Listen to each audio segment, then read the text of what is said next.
Hola, ¿cómo están? Esto es nuevamente Psicología en 5 minutos, modo profe. Hoy vamos a trabajar un tema que también me pidieron, ¿sí? Por los comentarios de los videos. Me pidieron trabajar dentro del proceso básico memoria el olvido. Y sí, justamente, el olvido es un tema que suele ser olvidado por los estudiantes y que no, es muy recordado por los docentes, por lo tanto, suele estar en las preguntas de los parciales. Vamos a hacer un punteo sobre qué nos enseña Myers en su manual sobre el olvido dentro de este tema grande que es la memoria. Por empezar, vamos a pensar que el olvido no es patología, ¿sí? Toda persona normal tiene capacidad de olvidar y tiene capacidad de olvidar para poder recordar, ¿sí? O sea, es necesario discriminar información que es obsoleta, que ya no se utiliza o que no tiene ningún valor para poder privilegiar aquella que sí tenemos que recordar, ¿sí? Entonces, es esencial el olvido a la función de la memoria, ¿sí? Para poder recordar lo importante tenemos que olvidar lo que no es importante, ¿sí? Por ejemplo, olvidamos lo que desayunamos hace un mes. ¿Qué importancia tendría? Entonces, ese tipo de datos, si bien podemos recordarlo en el corto plazo, en el largo plazo se olvidan y es necesario olvidarlos para hacer lugar a la información valiosa, ¿sí? Aún así, podemos pensar que hay formas de olvido que no son ni útiles ni voluntarias y que en realidad dificultan nuestra tarea y la tarea de la memoria. A esto Mayer va a llamar los 7 pecados de la memoria, ¿sí? Entonces tenemos 3 pecados del olvido, 3 pecados de distorsión y un pecado de intrusión. ¿Cuáles son los pecados del olvido? Los 3 primeros. Por un lado, la distracción, la transitoriedad y el bloqueo. Vamos a explicar qué es esto. La distracción tiene que ver con que a veces no logramos codificar y por lo tanto no tenemos las herramientas necesarias para recordar eventos porque estamos distraídos, o sea, porque nuestra atención está fijada en otra cosa. Por ejemplo, llegamos a casa, nos quedamos hablando con alguien o miramos la televisión que está prendida y no nos damos cuenta dónde pusimos la llave al llegar, ¿sí? Entonces, al momento de buscar la llave, nuestra memoria nos va a ofrecer dónde estaba antes, ¿sí? Y no podemos recordar dónde la dejamos por última. Decimos, yo recuerdo que estaba en tal lado, pero ahí no está. Y después no me acuerdo qué hice, pero la traje porque abrí la puerta. Bueno, la dificultad para recordar el último lugar donde lo ubicamos tiene que ver con que en ese momento hubo una distracción, o sea, nuestra atención estaba fijada en otra actividad y por lo tanto no grabamos los detalles de localización de eso que estábamos haciendo. Lo hicimos automáticamente, no guardamos los datos y cuando queremos recordarlo, nuestra mente solo nos puede traer aquello que sí tiene guardado, que es dónde suele poner la llave o dónde estaba antes la llave. Si yo la tenía acá y ahora no sé dónde está, ¿sí? Eso es muy común. Otro pecado es la transitoriedad. A ver, la transitoriedad tiene que ver con que la memoria almacenada con el tiempo decae, ¿sí? O sea, hay una parte del olvido que es necesario y hay una parte del olvido que tiene que ver con la falta de uso de una información. Aquella información que usamos a menudo no se olvida, pero aquella que dejamos de utilizar por 10, 20 años se empieza a desvanecer, ¿sí? Y esa es la principal razón por la cual olvidamos sobre todo eventos de nuestra juventud, de nuestra infancia, ¿sí? De nuestra primera infancia, porque la verdad que es información que no volvemos a utilizar, entonces, salvo que la veamos refrescada en una foto, se desvanece, ¿sí? Entonces, el recuerdo que no es revisitado, ¿sí? Va a ir perdiendo fuerza, la huella anémica a lo largo del tiempo y va a desaparecer, ¿sí? Aun cuando si queda algún resto de huella anémica, basta que nos encontremos frente a un estímulo que nos recuerde ese evento para que ese recuerdo vuelva con fuerza, ¿sí? Entonces lo teníamos, pero se estaba desvaneciendo. Y el tercero es el bloqueo, que acá, más allá de eh, fallas que podamos llegar a tener, lo que se experimenta es la, la seguridad, la certeza de que recordamos algo, pero que en este momento no nos sale el recuerdo, ¿sí? Se lo tengo en la punta de la lengua, ¿sí? Bueno, por diversas razones a veces hay bloqueos, ¿sí? Y eso lo que lleva es que uno dice, justamente insiste en tratar de acordarse, no suele buscar caminos alternos, ahora vamos a verlos, y eso dificulta aún más el recuerdo, ¿sí? Pero es un pecado del olvido, ¿sí? Podemos incorporarlo dentro de la parte del olvido, que tiene que ver con aquello que sabemos, pero no podemos recordar. 3 pecados de distorsión, va a decir después Myers. Por un lado está la confusión del atributo, por otro lado la sugestión y el sesgo. En estos casos hay algún tipo de recuerdo, pero el recuerdo es erróneo, ¿sí?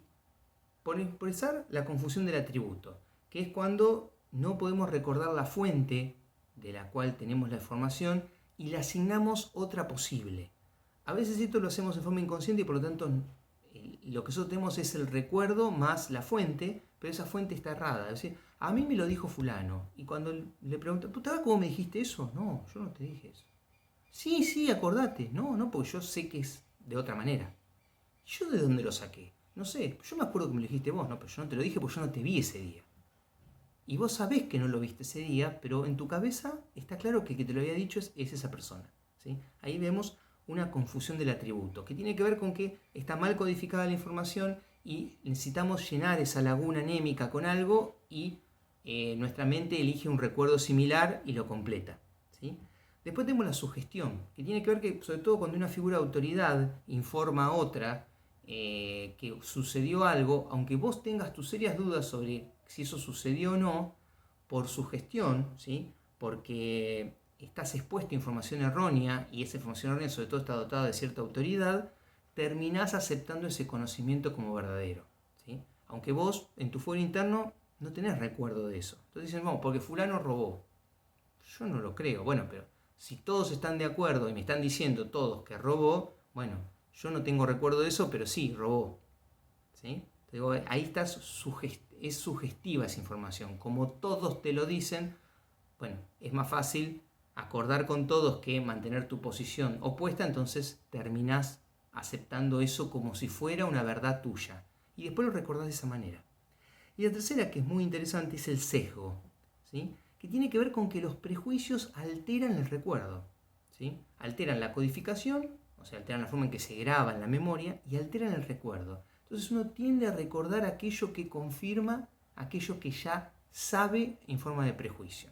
Entonces, si vos sentís hostilidad por alguien, vas a recordar muy claramente aquellos eventos que confirman tu hostilidad, pero vas a olvidar o vas a recordar también aquellos que podrían hacer vacilar tu forma de pensar. Si bueno, en esta se portó bien, pero yo me acuerdo cuando me hizo tal cosa, ¿sí? Bien. Y después está el pecado de intrusión. Que el pecado de intrusión tiene que ver con la persistencia de, sobre todo, aquellos recuerdos que no son deseados. Y acá tenemos mucho el caso de los eventos traumáticos, ¿no? Cuando alguien se queda mal por algo, o tiene un susto muy grande, o sufrió una experiencia muy dolorosa, ese recuerdo tiene como cierta persistencia, vuelve y vuelve a la mente, y además que uno siente que lo acosa la imagen o el recuerdo en sí, suele ser una razón por la cual es muy difícil prestar atención y memorizar otras cosas, ¿sí? O sea, además produce dificultades en el proceso de codificación, en el que tengamos una idea intrusiva, ¿no? O sea, persistente.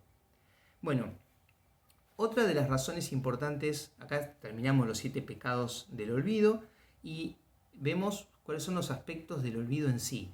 Una de las, estamos el olvido sano, el olvido normal, que es el olvido de aquellos detalles que no necesitamos, pero también está aquel olvido que es algo que no deseado y que se da, por ejemplo, por fallas en la codificación, ¿sí? Que tiene que ver, sobre todo hoy en día, con que estamos bombardeados por estímulos y tenemos una capacidad atencional limitada, que a veces hacemos más de una cosa a la vez, con lo cual dividimos esa atención. Y entonces ahí se producen muchas fallas de codificación, ¿sí? O sea, dificultad de recordar porque nuestra capacidad atencional es poca y entonces hay detalles necesarios para recordar que no llegamos a tomar, ¿sí? Entonces, basta con que alguna clave ¿sí? O llave de memoria aparezca, de recuerdo de memoria, para que el recuerdo vuelva. ¿Sí? Entonces, si nos acordamos dónde estábamos, si nos recordamos qué estábamos haciendo, cómo era la hoja, con qué escribimos, con qué subrayamos, el recuerdo vuelve. Y eso tiene que ver con que el recuerdo está, pero está mal guardado. ¿Sí? Está mal codificado, ¿por qué? Porque el proceso no fue realizado con la atención suficiente. ¿Sí? Bien, después está el deterioro en el almacenamiento. ¿Sí? Ebbinghaus en 1885 va a estudiar lo que se llama curva del olvido y va a descubrir que hay un olvido normal que es esperable, que se da a lo largo del tiempo. Y que aquellos recuerdos que sobreviven durante mucho tiempo, a partir de ahí se mantienen. ¿Sí? También este tipo de estudios lo que va a descubrir es que tenemos que lejos de recordar un evento 30, 40, 50 años después, lo que solemos recordar es la última vez que visitamos ese recuerdo. Por lo tanto, los recuerdos a lo largo del tiempo se reescriben. O sea, por ejemplo, nosotros nos recordamos cómo conjugar un verbo porque lo enseñaron en los primeros años de la primaria, nuestra escuela de párvulos, como dirían en otro lado, sino que recordamos la última vez que conjugamos el verbo. ¿Sí? Aquellos recuerdos que están constantemente presentes en nuestra realidad no remiten a la primera vez que lo aprendimos, sino a la última. ¿Sí? Siempre el recuerdo más fresco. Eso también lleva a que algunos recuerdos se vayan deteriorando y vayan modificando con el tiempo. Vamos a ver cómo funciona eso. ¿Sí? Después, bueno, hay fallas en la recuperación. ¿Sí? Por ejemplo, es cuando nosotros tenemos la certeza de que sabemos algo, pero no podemos recordarlo. ¿Sí? Esto tiene que ver con las fallas de codificación, pero tiene también que ver con que aquello que no se adquirió, no se pudo codificar, no se va a recordar. Aquello que se descartó, porque es una información sin valor, tampoco se va a recordar. Pero también hay aquella que es información útil, nosotros sabemos que lo sabemos, pero no lo podemos recordar. Pasa mucho a veces después de un examen que la persona cuando retoma los apuntes, cuando agarra la hoja de resumen, apenas la mira, recuerda todo. Dice, ay, pero si yo lo sabía, pero ¿cómo me olvidé? Y en realidad no es que se olvidó porque el recuerdo está ahí, y uno tiene la sensación de que el recuerdo está ahí, sino que el problema es cómo se codificó. ¿Sí? Y eso a veces tiene que ver con el cansancio al momento de estudiar, porque se estudia mucho de golpe, y también tiene que ver con que muchas veces la atención está dividida. ¿Sí? Lo que hablábamos antes de la falla de codificación. Entonces, por eso no se recomienda, por ejemplo, estudiar con la televisión prendida o mirando dispositivos de imagen. ¿Sí? Porque la imagen de lo que estamos estudiando es un muy buen recordatorio sobre el contenido. Entonces, si uno recuerda en el momento ese que quiere recuperar y no puede, cómo es la hoja, cómo está subrayada, o escrita, o con qué la pintamos, o cualquier señal, o cómo estaba dispuesto el texto en la hoja, a veces alcanza ese mínimo detalle como clave de recuperación para que podamos recordar. ¿Sí? Bien. Y después vamos a ver un fenómeno que es pregunta de parcial por lo general, que es la interferencia. Dentro del olvido, un capítulo aparte tiene la interferencia. ¿Qué es la interferencia? Es cuando, ya sea anterior o posterior, algo que aprendimos interfiere con el recuerdo de lo que sabíamos antes o de lo que vamos a saber después.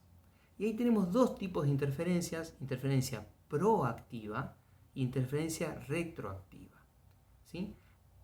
¿Cómo funciona esto? La interferencia proactiva implica que una huella anémica muy fuerte, ¿sí?, tiene influencia sobre lo que se aprende después y lo modifica. ¿Sí? Entonces interfiere en los aprendizajes posteriores. Y la interferencia retroactiva implica que la última huella anémica pisa, regraba, modifica las anteriores. Y entonces, cuando queremos recordar lo anterior, no podemos. Vamos a los ejemplos. Interferencia proactiva. Por ejemplo, ustedes tuvieron un número de teléfono durante años y por alguna razón tienen que cambiarlo. Les va a pasar que al momento de dar su número de teléfono, el primero que le viene a la memoria es el antiguo. ¿Por qué? Porque su huella anémica es muy fuerte. Lo hemos utilizado durante mucho tiempo. Está muy bien grabado en nuestra memoria. Entonces, al momento de recuperar, número de teléfono, ¿qué aparece? Ese. Y una vez que recordamos el número de teléfono viejo, nos es muy difícil recordar el número de teléfono nuevo, ¿sí? Porque el recuerdo proactivamente va a pisar los recuerdos futuros. La retroactiva, en cambio, nosotros cambiamos la clave y ya después no podemos recordar la anterior. Entonces, si cuando cambiamos la clave de algo no lo grabamos bien, cuando el sistema te pide la clave vieja, tampoco la puedes poner. ¿Por qué? Porque el recuerdo nuevo cambió los recuerdos anteriores y los modificó. Bueno, espero que les haya servido este punteo. Hasta acá, el olvido en la memoria. Chao. Hasta el próximo video.